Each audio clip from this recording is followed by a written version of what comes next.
Welcome to our channel. నేను మీ Laxman. Social media పుణ్యమా అనే నైట్కి నైటే జీవితాలు మారిపోతున్నాయి. మరో పక్క తీసుకున్నామంటే అదే సోషల్ మీడియా వల్ల జీవితాలు ఏ విధంగా మారిపోయో అదే స్థాయిలో కింద పడిపోతున్నాయి. సో రీసెంట్గా హైటెక్ సిటీలో ఐటీసీ కోహినూర్ ఆపోజిట్గా స్ట్రీట్ ఫుడ్లో కుమారి ఆంటీ అని చెప్పి ఒక ఆమె స్ట్రీట్ ఫుడ్ 13 సంవత్సరాల నుంచి ఇక్కడ బిజినెస్ చేస్తూ ఉంది. సో 13 సంవత్సరాల నుంచి లేని ఫేమస్ ఒక్కసారిగా సోషల్ మీడియా పుణ్యమా అని గత 2 నెలల నుంచి ఈ ప్రాంతం రద్దీగా మారింది. ఒకసారి మనం ఇక్కడ చూసామంటే మరి కాసేపట్లోనే ఈ ప్రాంతం మొత్తం ఒక జాతరలాగా తలపిస్తూ ఉంటుంది. ఎందుకంటే గత 2 నెలల నుంచి ఇక్కడ చూసామంటే ఎక్కడెక్కడి నుంచో వచ్చి ఇక్కడ ఆమె ఫుడ్ టేస్ట్ చేయడానికి ఇక్కడ రావడం కూడా జరుగుతుంది. సో రకంగా తీసుకున్నామంటే ఆమె మీద విపరీతమైన ట్రోల్స్ కూడా జరుగుతుంది. ట్రోల్స్ సంబంధించి ముందు పక్కన పెడితే ఓ రకంగా ఈ ప్రాంతం మొత్తం ట్రాఫిక్ జామ్ అయిపోయి తీవ్రమైన ట్రాఫిక్ ఇబ్బందులు ఎదుర్కొంటున్నారు సామాన్య ప్రజలు అని చెప్పి కూడా మనం చూడడం జరిగింది. సో ఇప్పుడు ఇక్కడ మనం చూసామంటే ఈ స్టాల్స్ మొత్తం కొంత కేటాయించారు చిన్న చిన్న బిజినెస్ చేసుకునే వాళ్ళకి. అలానే ఒక చిన్న స్టాల్ ఇక్కడ కుమారి ఆంటీ ఇక్కడ ఫుడ్ స్టాల్ పెట్టుకోవడానికి కూడా ఇక్కడ తనకి స్థలం కూడా కేటాయించడం జరిగింది. మరో పక్క తీసుకున్నామంటే కేవలం ఈ ప్రాంతంలో ఆమె బిజినెస్ చేస్తూ ఈ ప్రాంతం మొత్తం ఒకసారి మనం వెనక తిరిగి చూసుకున్నామంటే ఈ ప్రాంతం మొత్తం ఒక జాతరను అయితే తలపిస్తూ ఉంది. ఒకసారిగా మనం పరిశీలించామంటే దీనివల్ల 2 నెలల నుంచి ఈ ప్రాంతం నుంచి వెళ్ళే వాళ్ళందరూ ట్రాఫిక్కి తీవ్రమైన ఇబ్బందులు ఎదుర్కొంటున్నారు. ఎన్ని చెప్పినా కానీ ఇక్కడ ఎవరు వింటలేదని చెప్పి కూడా వింటున్నారు. సో మొత్తం చుట్టుపక్కల తీసుకున్న అన్ని సాఫ్ట్వేర్ కంపెనీలు, మరోపక్క ఇన్ఆర్బిట్ మాల్ ఉంది. ఇక్కడ చాలామంది క్యాబ్ డ్రైవర్స్ కూడా ఇక్కడే భోజనం చేస్తూ ఉంటారని కూడా మనం చూస్తూనే ఉన్నాం. సో సోషల్ మీడియా పుణ్యమాని ఎంతమంది అయితే సెలబ్రిటీగా మారారో అంతే తొందరగా కూడా పడిపోవడం కూడా జరిగింది. అందుట్లో ఒకళ్ళు ఎస్పెషల్లీ చెప్పుకోవాలంటే ఈ కుమారి ఆంటీ అని కూడా మనం చెప్పుకోవచ్చు. ఎవరు ఈ కుమారి ఆంటీ ఏంటి అని చెప్తే దాదాపు 13 సంవత్సరాల నుంచి ఫుడ్ బిజినెస్ చేస్తున్నారు. కానీ ఎప్పుడూ లేని ఫుడ్ బిజినెస్ లాభాలు ఈసారి అయితే ఆమెకు ఎక్కువ వచ్చాయని చెప్పి కూడా సోషల్ మీడియాలో కూడా ఒక ప్రచారం నడుస్తుంది. సో రీసెంట్గా ఆమె ఒక ఇంటర్వ్యూలో కూడా తనకి ఎంత లాభం వస్తుందో కూడా చూడడం కూడా జరిగింది. అది ఒక పెద్ద ట్రెండ్గా మారింది. అయితే ఇక్కడ కేవలం ఫుడ్ బిజినెస్సే కాదు, ఈ కుమారి ఆంటీ ఎవరైతే ఉన్నారో రీసెంట్గా ఒక ఇంటర్వ్యూలో తనకి జగనన్న ఇల్లు ఇచ్చారు, నాకు ఆ ఇల్లు తప్పించి వేరే ఆధారం లేదని చెప్పడం కూడా జరిగింది. దీని వేదికగా అటు తెలుగుదేశం పార్టీ ఇటు వైఎస్ఆర్సీపీ పార్టీ సోషల్ మీడియాలో కూడా దీని పెద్ద ఎత్తున ప్రచారానికి కూడా వాడుకోవడం జరిగింది. సో ఈ చిన్న ఫుడ్ స్టాల్ చివరికి రాజకీయ రంగు కూడా పొలుపుకుందని కూడా చెప్పుకోవచ్చు. ఎందుకంటే ఒకసారి చూసామంటే ఇంటర్వ్యూలకి కంటిన్యూస్గా ఇక్కడ ఇంటర్వ్యూలు చేయటం, ఒకసారిగా ఫేమస్ అయిపోవడం, చుట్టుపక్కల నుంచి చాలా దూర ప్రాంతాల నుంచి వచ్చి కూడా ఆమె ఫుడ్ టేస్ట్ చేయాలని రావడం కూడా జరుగుతుంది. రీసెంట్గా ఆమె చెప్పిన ప్రకారం అయితే మనకి కేవలం 100 రూపాయలతోటి ఆమె ఇక్కడ ఫుడ్ సప్లై చేస్తున్నారు. కానీ వచ్చే జనాన్ని డిమాండ్లో పెట్టుకొని ఆమె ఎక్కువ రేట్లు పెట్టుకొని బిజినెస్ చేస్తుందని చెప్పి కూడా సోషల్ మీడియా వేదిక ప్రచారం జరుగుతుంది. నిన్న మొత్తం ఇదే టైంలో పెద్ద జాతరలా తలపిస్తుంది ఈ ప్రాంతం. ఇప్పుడు చూసామంటే మొత్తం ఖాళీ ప్లేస్ అయితే ఇక్కడ కనిపిస్తుంది. సో మొత్తం మీద పోలీసులు అయితే చాలా సీరియస్గా యాక్షన్ తీసుకున్నారు. సో ఒక పక్క ఆమె బిజినెస్ సైడ్ తీసుకున్నామంటే కొన్ని వందల మంది ఇక్కడ వెయిట్ చేస్తుంటే మాకు వచ్చే రోజుకి 1000 రూపాయలు డబ్బులు కూడా పూర్తిగా రేపు మేము కోల్పోబోతున్నామని చెప్పి కూడా వాళ్ళు సోషల్ మీడియాని పూర్తిగా తిట్టిపోస్తూ ఉన్నారు. ఎందుకంటే ఒకసారి మనం గమనించామంటే ఈ షాపులన్నీ గత 10 సంవత్సరాల నుంచి చిన్న చిన్న బిజినెస్ చేసుకునే వాళ్ళు ఇక్కడ పెట్టుకున్నారు. సో ఎక్కడా లేని డిమాండ్ ఇప్పుడు కేవలం కుమారి ఆంటీ వల్లే ఇక్కడ మంచి డిమాండ్ అయితే పెరిగింది. ఈ ప్రాంతానికి ఎక్కువ మంది విజిటర్స్ రావటం, సో ఇక్కడ ఆమె ఫుడ్ తినడంతో పాటు రకరకాల ఇక్కడ ఐటమ్స్ కూడా ఇక్కడ దొరకటం వల్ల ఎక్కువ మంది ఇక్కడే. సో ఇదొక జాతరలాగా తలపిస్తుంది మొత్తం ఓవరాల్గా తీసుకున్నామంటే. సో మొత్తం మీద తీసుకున్నామంటే ఈ ప్రాంతం పూర్తిగా ఇది హైటెక్ సిటీ ప్రాంతం కాబట్టి పూర్తిగా ఇక్కడ ఐటీ ఎంప్లాయీస్ ఎక్కువ మంది ఉంటారు. మరో పక్క తీసుకున్నామంటే ఇటు ఈ రోడ్డు బిజీ రోడ్డు ఎక్కువ ఉంటుంది వాళ్ళు కూడా. ఏంటంటే ఈ ప్రాంతం మొత్తం పూర్తిగా ట్రాఫిక్ జామ్ తోటి ఇబ్బందులు ఎదుర్కోవాల్సింది. పోలీసులు ఇప్పటికే 2 నెలల నుంచి పూర్తిగా ఎవరైతే ఆ స్టాల్ పెట్టారో కుమారి గారికి చెప్పడం కూడా జరిగింది. తీవ్రమైన ట్రాఫిక్ ఇబ్బందులు ఎదుర్కోవాల్సి వస్తుంది, దయచేసి మీరు కొంచెం దీనికి సహకరించాలని కూడా చెప్పడం జరిగింది. సో దానికి మేము సహకరించాలని చెప్పినా కానీ చాలామంది ఇక్కడికి వచ్చి బైక్ పార్కులు చేసి చాలా ట్రాఫిక్ ఇబ్బంది కలిగిస్తున్నారు. సో మేము చెప్పినా వచ్చే కస్టమర్స్ వింటలేదని చెప్పి కూడా ఆమె పోలీసు వారికి విన్నవించడం కూడా జరిగింది. పోలీసులు రావటం, ఈ ప్రాంతం మొత్తం క్లియర్ చేయించడం, ఒకసారిగా స్టాల్ని కూడా మూసేపించి కుమారి ఆంటీ ఎవరైతే ఈ ఫుడ్ స్టాల్ నడుపుతున్నారో ఆమె మీద కేసు కూడా నమోదు చేయడం జరిగింది. సో ఆమెకు అన్యాయం జరిగింది అని చెప్పి కూడా ఆమె ఒక రకంగా పోలీస్ డిపార్ట్మెంట్ మీద కూడా నిన్న ఆమె ఫైర్ అవడం కూడా జరిగింది. మాకు వచ్చే చిన్న బిజినెస్ కూడా పోతుంది, సో ఒకరి వల్ల అందరం ఇబ్బంది పడుతున్నామని చెప్పి కూడా చిన్న చిన్న షాపులు ఎవరైతే ఉన్నారో వాళ్ళు కూడా ఇక్కడ చూడటం కూడా జరుగుతుంది. సో పోలీసు వాళ్ళు దీని మీద ఎలాంటి చర్యలు తీసుకుంటారు, మొత్తం మీద ఈ స్టాల్ ఇక్కడే ఉంటుందా, ఇక్కడ నుంచి వేరే ప్రాంతానికి మారుస్తారా? ఇక్కడ చిన్న చిన్న షాపులు కూడా చాలా తీవ్రమైన ఇబ్బందులు ఎదుర్కొంటున్నారు. 5 నెలల మట్టి వాళ్ళకి యూట్యూబర్లు వచ్చి మా పేనాలు తీశారు. ఇప్పుడు మా తీయమంటున్నారు. ఆ ఒక్కళ్ళ గురించి మీరు రాకుండా ఉంటే మాకు ఏమి ఉండదు. అసలు వచ్చే గిరాకు వస్తానే ఉంటుంది, నడిచేది నడుస్తూనే ఉంటుంది. మీరు యూట్యూబర్లు ఈ కెమెరాలు ఇవన్నీ లేకుండా ఉంటే శుభ్రంగా బతుకుతాం. మేము 20 ఏళ్ళ మట్టి బతుకుతున్నాం ఇక్కడ. 4 కోట్ల నుంచి ఇవన్నీ స్టార్ట్ అయినప్పుడు అసలు మీరు వచ్చి వీళ్ళు వచ్చి ముందే 10 కాడ నుంచే జాయిన్ అయిపోతున్నారు. మనిషిని వాళ్ళని వ్యాపారం చేసుకునేవారు. ఇప్పుడు వాళ్ళది మూత పడింది, మమ్మల్ని తీయమంటారు. చెప్పితే కూడా వాళ్ళు వినరాయా. మేము వాళ్ళు ఒక్కటే, మేమందరం ఒకటి. ఎందుకు నిరుడు తీసేశారు, ఇదే టైంలో తీసేస్తే కాళ్ళ పడి 10 రోజులు తిరిగి పెట్టుకుని వాళ్ళు కూడా కలిశారు, బాగానే ఉంటారు. గిరాకీ నడిచి నీకు వచ్చేది వస్తుంది, వీళ్ళకి వచ్చేది వస్తుంది. ఇప్పుడు 20 ఏళ్ళ మట్టి మేము చేసుకోవట్లేదా, బతకట్లేదా? అపరిమితంగా యూట్యూబ్లో పిలిచి అట్ట చేసి అసలు రోడ్డుకి జామ్ అవుతుంటే పోలీసులు కూడా వాళ్ళకు కూడా ఇబ్బంది. యూట్యూబ్ వాళ్ళ వల్ల మా బిజినెస్ పోయిందని చెప్పి వాళ్ళు అంటున్నారు. అవును, మేము కూడా అనేది అదే. ప్రత్యేకంగా యూట్యూబ్ వల్లే వీళ్ళు ఎవరో రాకుండా ఉంటే శుభ్రంగా మా కాబట్టి గిరాకీ మాకు ఉంటుంది, బతుకుతాం ఎవరికాళ్ళే. ప్రత్యేకంగా యూట్యూబ్ల వల్లే. పోలీసులు నిన్న వచ్చారు, షాప్ అయితే క్లోజ్ చేశారు. సో మీకేం చెప్పారు మిగతా షాప్? మాకేం చెప్పలే. ఇప్పుడు మీరు చూడండి, ఇవాళ నుంచి ఆ యూట్యూబర్లు ఎంతమంది ఉంటారో వాళ్ళని పక్కకు పెట్టండి. ఇక్కడ ఎంత జామ్ అవుతుందో చూడండి మీరు. మా గురించి పోలీసులు రారు, ఏమీ రారు. వచ్చినా కూడా మేము మనిషిని పెట్టుకోమంటారు, ఒక రోజున పెట్టుకుంటాం, మేమే ట్రాఫిక్ లైన్ చేసుకుంటాం. కానీ అంతమంది పోలీసులు వస్తాం. 20 ఏళ్ళు ఎన్ఆర్బీ పిల్లర్స్ వేసిన కాడించి ఉంటా నేను. రంగమ్మ నా పేరు.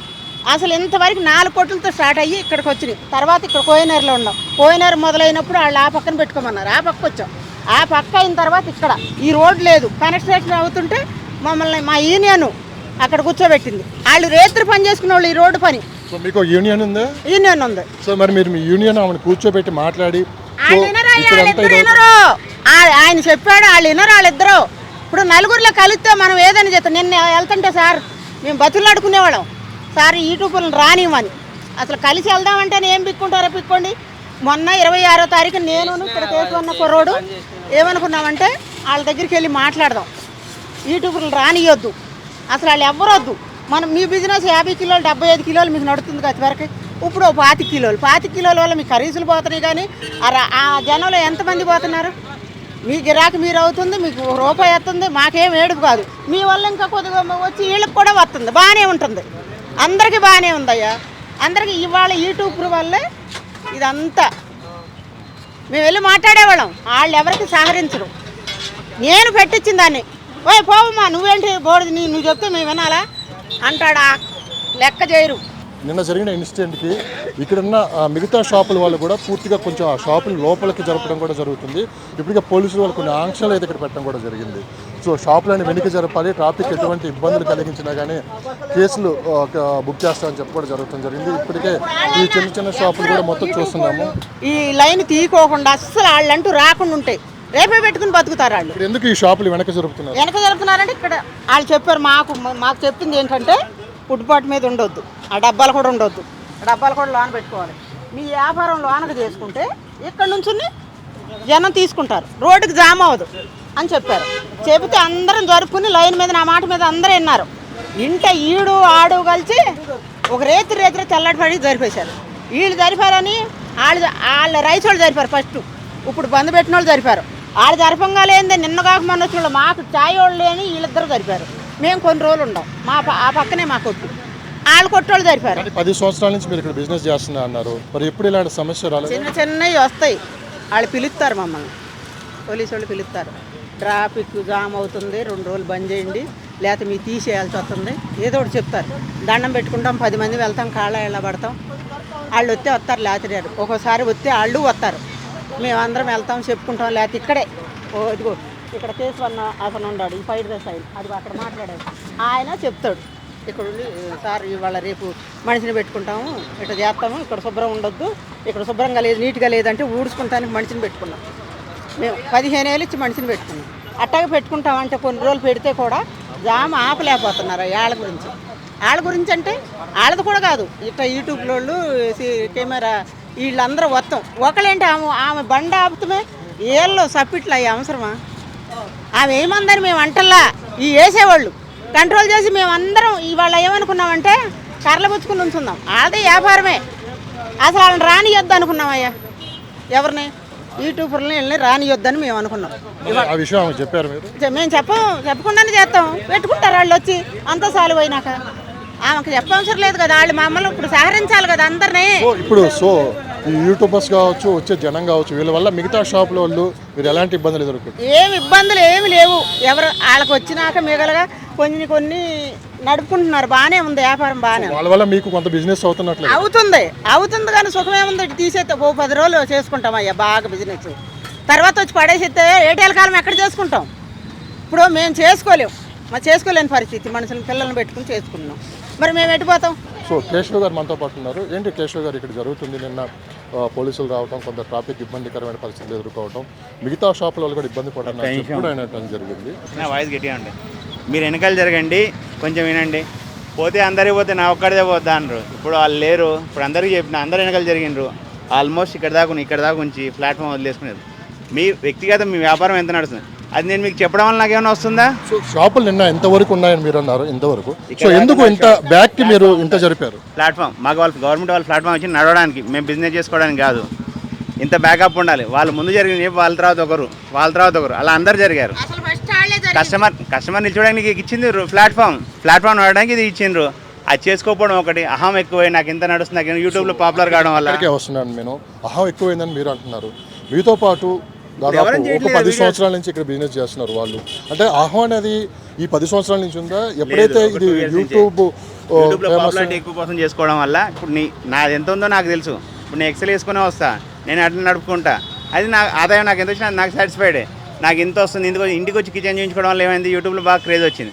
దానివల్ల 4 లైన్ ఉన్న రోడ్ 1 లైన్, ఓన్లీ 1 వెహికల్ అంత ఖాళీ స్థలం ఉండడం వల్ల అదొకటి. ట్రాఫిక్ వాళ్ళు 2 డేస్ బంద్ చేయమని చెప్పారంట. వాళ్ళకి 2 డేస్ బంద్ చేసుకుంటే ఈరోజు తీయించేవాళ్ళు కదా. అది మెయిన్ రీజన్. ప్లాట్ఫామ్ ఇంత ఉంటుంది, ముందు నడవడానికి ఉంటుంది, ముందు ఇట్లా బిజినెస్ చేసుకోవడానికి వస్తుంది. అది నడవడానికి, ఇది బిజినెస్ చేసుకోవడం మాకు ఆ రోజు ఇచ్చిన రోజు అది చెప్పారు. వాళ్ళు ఒకరు ముందు జరగడం వల్ల వాళ్ళు పక్కన వాళ్ళు అట్లా లైన్గా అందరూ ముందుకు వచ్చారు. సో మీరు ఇదే ఐటీసీ కోహినూర్ ఆపోజిట్లో ఎన్ని సంవత్సరాల నుంచి ఇక్కడ మీరు వ్యాపారం? ఐటీసీ కోహినూర్ నేను వచ్చినప్పుడు లేదు. సత్యం స్కామ్ జరిగిన తర్వాత 4th డే నేను ఏరియాకి వచ్చాను. చూడబండి అమ్మేవాడిని. సత్యం స్కామ్ జరిగిన తర్వాత 4th డే నేను ఏరియాకి వచ్చాను. అంతకుముందు 6 వాళ్ళతో నేను ఒకరిని ఏడవాడిని. అప్పుడు తర్వాత నేను ఒకరిని ఏడవాడిని. ఇంతకుముందు ఎప్పుడు లేని సమస్య ఇప్పుడే ఎందుకు వచ్చినారు మీరు? మాకు ఎవరికో అయితే ఇచ్చిండ్రో వాళ్ళకి వాల్యూ అయితే ఉండాలి. ప్లాట్ఫామ్ వదిలేసి ఇక్కడ బిజినెస్ చేసుకోవడానికి ఇంత స్థలం ఇచ్చారు, దాంట్లో చేసుకుంటే పోతే ఉందని ఇక్కడి నుంచి ఇక్కడ దాకా అందరూ వెళ్ళి తినడం కరెక్ట్ కాదు కదా. ఒక రకంగా పోలీసు డిపార్ట్మెంట్ వాళ్ళు చెప్తుంది ఏంటంటే, ఒక విషయం ఇక్కడ ఏంటంటే మొత్తం ఐటీ ఎంప్లాయీస్ ఉంటారు ఎక్కువ మంది. ఐటీ ఎంప్లాయీస్ ఎవరు కాదు, ఈ ప్రాంతం మొత్తం ఎక్కువ వాళ్ళు రెగ్యులర్ వచ్చే వాళ్ళు, ఎవరు షాప్ వాళ్ళు వస్తున్నారు వాళ్ళు రెగ్యులర్ కానీ రన్నింగ్ గిరాక్ ఎక్కువ ఉంటుంది. కస్టమర్ పక్కన పెడితే ఫస్ట్ ఆఫ్ ఆల్ ఈ ప్రాంతం ట్రాఫిక్ రద్దీగా ఎక్కువ ఉంటుంది. ఒక పక్క ఐటీ ఎంప్లాయీస్ ఉదయం నుంచి సాయంత్రం వరకు ఎక్కువ మంది ఇదే రూట్లో ట్రావెల్ చేస్తూ ఉంటారు. సో మొత్తం మీద పోలీస్ డిపార్ట్మెంట్ చెప్పినట్టు ఇక్కడ ట్రాఫిక్ జాము తీవ్రమైన ఇబ్బందులు ఎదుర్కొంటుందా? తీవ్రమైన ఇబ్బంది ఎదుర్కొంటుంది సార్. ఇప్పుడు నాకు ఇచ్చిన ప్లేస్ ఉంది, ఇంత వెనకలు జరిగాను, ఇక్కడ నిల్చుంటారు. నేను షాప్ తీసుకొచ్చి ఇక్కడ పెడితే కస్టమర్ ఆడ నిల్చుంటాడు కదా. అది మెయిన్ ప్రాబ్లం. అది జరగడం వల్ల ఇవన్నీ జరిగినాయి. నీకు ఇచ్చిన ప్లేస్ నువ్వు వాడుకోండి, మీరు ఇంత లోపల జరిగి పెట్టుకోండి, కస్టమర్ అక్కడ నిల్చోడు ఇక్కడ నిల్చుంటాడు కదా. మీరు ఎప్పుడన్నా కుమారి గారిని తెలిసి ఇక్కడికి మీరు అందరూ యూనియన్గా కూర్చొని మాట్లాడుకొని? మా దాంట్లో నువ్వెంత నాకు చెప్పడం నువ్వు ఎవరైనా అడుగుతారు సార్. మేము వాళ్ళు పట్టించుకోవడం మానేసాం. పట్టించుకోవడం 4 months అయింది. మాట్లాడతారు వాళ్ళు. మాట్లాడాలంటే వాళ్ళిద్దరు ఏం బిక్కుంటారు, బిక్కోండి. చిన్న పెద్ద తేడా ఉండదు. వాళ్ళ వయసు ఎంత, మా వయసు ఎంత, నేనే తీసుకొచ్చి పెట్టా. ఏం బిక్కుంటారు, బిక్కోండి అంటే ఒకసారి కాదు 10 సార్లు ఏం వింటాం, ఏం చెప్తాం? ఇవాళ ఒక్కళ్ళని వాళ్ళ కడుపు మీద కొడతాం. మాకు పిల్లలు కలవాళ్ళమే. మేమందరం కంప్లైంట్ ఇచ్చామని చెప్తున్నారు. పోలీసు వాళ్ళని ప్రమాణకం చేసి మేము పోలీస్ స్టేషన్కి వస్తాం. వాళ్ళు కూడా వస్తే వాళ్ళు నిజమా వస్తుందని, లేదా మీరు వెళ్ళి అడగండి ఏ కొట్లోనైనా కంప్లైంట్ ఇచ్చారని. ఒకళ్ళ మీద ఎవరు కంప్లైంట్, అందరూ బతకాలని కలిసిమెలిసి. ఇవాళ మేము ఒకటే అనుకున్నాం, ఎవరు వచ్చినా సరే కెమెరా వాళ్ళని వాళ్ళు పట్టుకుని కొడదాం అనుకున్నాం. ఎందుకు మా అందరూ బతుకులు పోతుంటే ఇప్పుడు ఆయన చేయగలుగుతాడు, మీరు చేస్తారు, మేము చేయలేము. ఏం చేయాలి మా అమ్మ? ఇది పరిస్థితి.